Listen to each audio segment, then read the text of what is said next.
अस्सलाम वालेकुम। कैसे हैं आप सब मेंबर्स? होप सो सब मेंबर्स खैरियत से होंगे। तो बढ़ते हैं डेली एनालिसिस की वीडियो की तरफ और चेक करते हैं कि आज मार्केट के अंदर हमारे पास कौन कौन से अहम फंडामेंटल इवेंट्स हैं एनालाइज करने के लिए, और उसके बाद कौन कौन सी इंपॉर्टेंट न्यूज़ हैं। उसके बाद हम चार्ट भी रीड करते हैं। ये सबसे पहले मेरे पास फॉरेक्स फैक्ट्री ओपन हो गया है। आज के अहम फंडामेंटल इवेंट्स हम चेक कर लेते हैं। आज हमारे पास 5:30 बजे यूएस का कोर पीसी का डाटा है। ये कोर पीसी का डाटा काफी ज्यादा इंपॉर्टेंट होने वाला है। इसकी जो प्रीवियस रीडिंग थी वो 0% की थी। अब जो फोरकास्ट की जा रही है वो 0.1% की जा रही है, मानी थोड़ी सी डाटा के अंदर इंप्रूवमेंट देखी जा रही है। महंगाई बढ़ती हुई देखी जा रही है। ये डाटा हमारे पास काफी ज्यादा इंपॉर्टेंट होने वाला है। अगर ये डाटा पॉजिटिव आता है तो इससे यूएसडी स्ट्रोंग होगा, यूएसडी पर इसका पॉजिटिव इंपैक्ट पड़ेगा।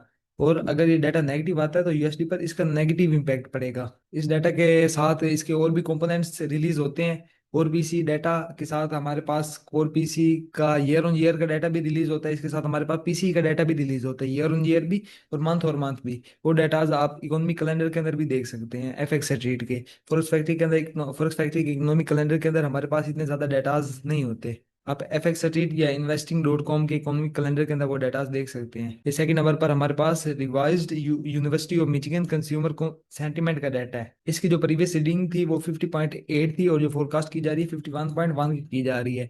अगर ये डाटा पॉजिटिव आता है तो इसका यूएसडी पर पॉजिटिव इम्पैक्ट पड़ेगा। अगर ये डाटा नेगेटिव आता है तो इसका यूएसडी पर नेगेटिव इम्पैक्ट पड़ेगा। अब हम बढ़ते हैं इंपॉर्टेंट न्यूज की तरफ।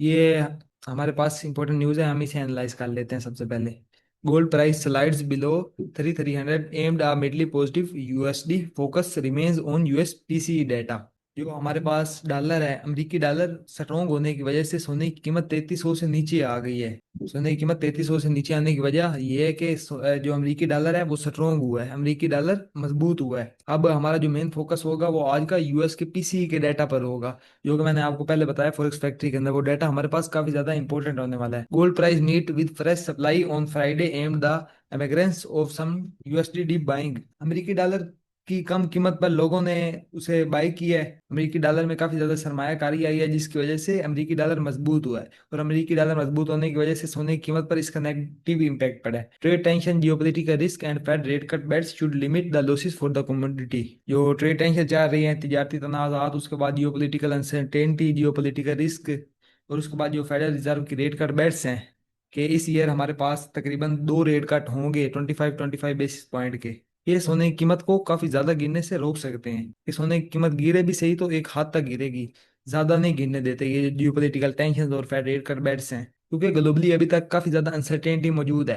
Trader look to the US PC price index for Fed rate cut bets and fresh amplitudes. जो हमारा आज का मेन फोकस होगा ना वो यूएस के कोर पीसी के डाटा पर होगा। ये डाटा हमारे पास काफी ज्यादा इंपॉर्टेंट होने वाला है मार्केट की डायरेक्शन के लिए। अगर तो ये डाटा पॉजिटिव आ जाता है हमारे पास तो हम गोल्ड को मजीद सैलरी देखेंगे, गोल्ड पर इसका नेगेटिव इम्पैक्ट पड़ेगा।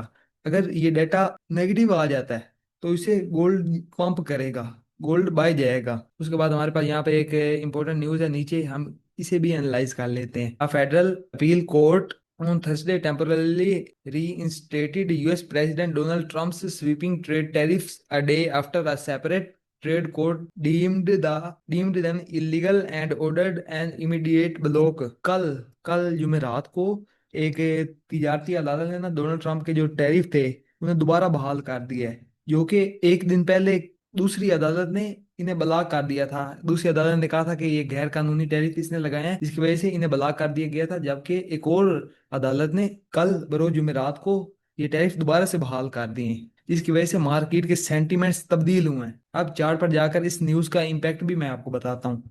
इस न्यूज का मार्केट के ऊपर क्या इम्पैक्ट पड़ा है। यही न्यूज थी जिसकी वजह से मार्केट के सेंटीमेंट तब्दील हुए थे कल, और मार्केट के ऊपर काफी ज्यादा इसका इम्पैक्ट पड़ा था और मार्केट के अंदर काफी ज्यादा वोलेटिलिटी आई थी। अब हम चार्ट की तरफ बढ़ते हैं और टेक्निकल एनालिसिस करते हैं। ये अब हम बढ़ते हैं डीएक्सवाई के चार्ट की तरफ। डीएक्सवाई में हमारे पास D1 का टाइम फ्रेम ओपन है। अगर हम कल की कैंडल चेक करें तो कल की कैंडल हमारे पास एक स्ट्रॉन्ग बेरिश क्लोज हुई है। कल कैंडल एक स्ट्रॉन्ग बेरिश थी, पहले कैंडल गैप के साथ ओपन हुई है और उसके बाद एक स्ट्रॉन्ग बेरिश कैंडल क्लोज हुई है। ये उसी न्यूज का मार्केट के ऊपर इम्पैक्ट पड़ा है कि जो डोनाल्ड ट्रंप के टैक्स को एक अदालत ने बलाक कर दिया था ना, दूसरी अदालत ने उसे दोबारा बहाल कर दिया था।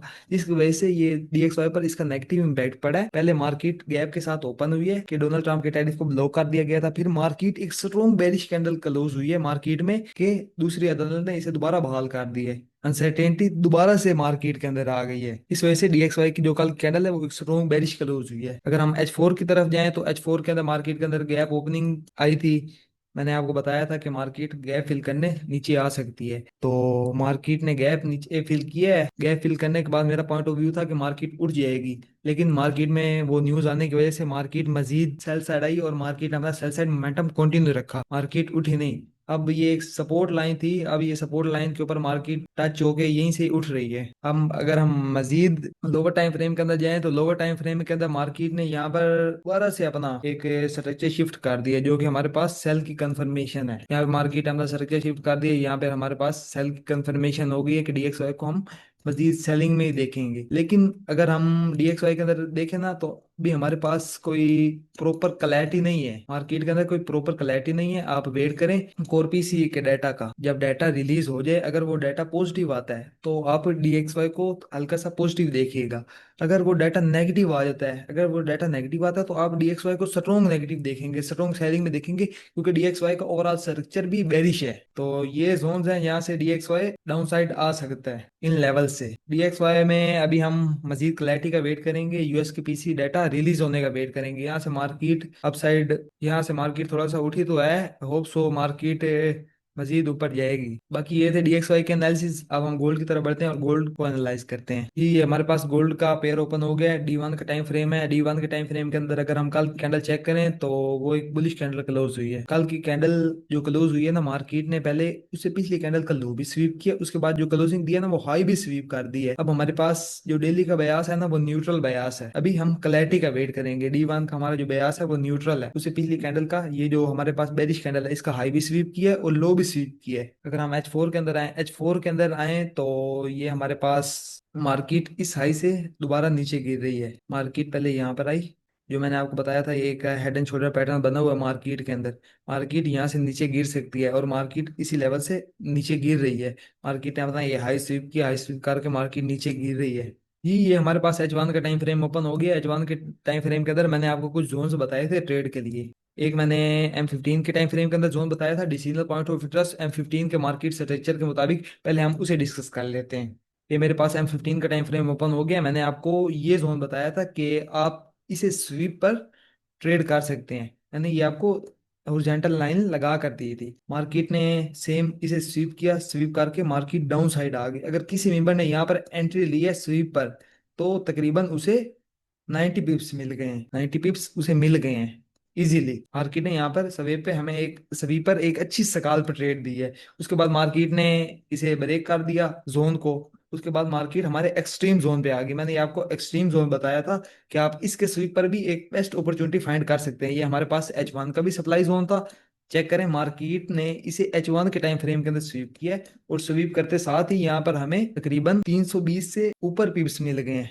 तकरीबन अगर आपने 0.01 की लोड साइज भी इस्तेमाल किया ना तो आपकी ये ट्रेड अभी तक चल रही है $33 के प्रॉफिट के अंदर। $33 के प्रॉफिट से हो के आई है। अगर किसी मेंबर ने ये ट्रेड अभी तक होल्ड की हुई है तो वो अभी इसे होल्ड कर सकता है। ये हमारे पास नीचे एक जोन है, यहाँ तक आप इसे होल्ड कर सकते हैं। अभी सोने की मार्केट मजीद थोड़ा सा नीचे गिर सकती है। ये जोन था जो मैंने आपको बताया था कि मार्केट यहाँ से नीचे गिर सकती है, और बिल्कुल मार्केट ने उसी तरह जोन को स्विप किया और मार्केट डाउन साइड आ गई। अब हम M15 के टाइम फ्रेम में आ जाते हैं और नेक्स्ट ट्रेड के लिए बेस्ट अपॉर्चुनिटीज फाइंड करते हैं।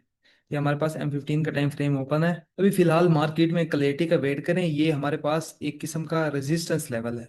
मार्केट ने H1 के अंदर ये वाला हाई स्वीप किया है। अगर ये मार्केट हाई ब्रेक कर देती, हाई के ऊपर कैंडल क्लोजिंग दे देती, तो फिर हम नेक्स्ट गोल्ड को बाय देखते। लेकिन मार्केट ने हाई स्वीप कर दी है। अभी हमारा जो बयास है ना वो फिलहाल तक सेलिंग का बयास है। मार्केट ने हाई स्वीप किया हुआ, मार्केट नीचे गिर सकती है, मजीद नीचे मार्केट आ सकती है। अगर मार्केट इस लेवल को अभी ब्रेक कर देती है, यानी मार्केट इस हाई के ऊपर कैंडल क्लोज कर देती है, तो फिर हमारा बयास बुलिश के अंदर टर्न हो जाएगा।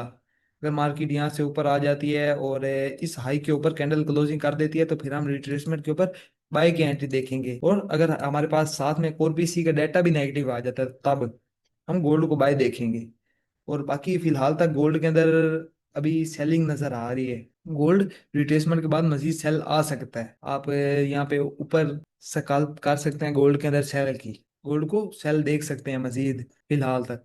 बाकी यहाँ पर ये H1 का जोन है, ये काफी ज्यादा स्ट्रॉन्ग जोन है। अगर मार्केट इसके अंदर आती है तो यहाँ पे स्वीप पर आपको एक बेस्ट बाय की ट्रेड भी मिल सकती है। अभी फिलहाल गोल्ड के अंदर वेट करें, कोर पीसी का डाटा आने दें, मार्केट के अंदर मजीद क्लैरिटी का वेट करें और उसके बाद आप बेस्ट अपॉर्चुनिटीज फाइंड करके ट्रेड कर सकते हैं इसके अंदर। यहाँ पर आपको बेस्ट सकाल की ट्रेड मिल जाएगी, यहाँ से ऊपर आप सकाल सेल भी कर सकते हैं। ऊपर छोटे टाइम फ्रेम का कोई जोन मार करके सेल की स्कैल्पिंग भी कर सकते हैं आप।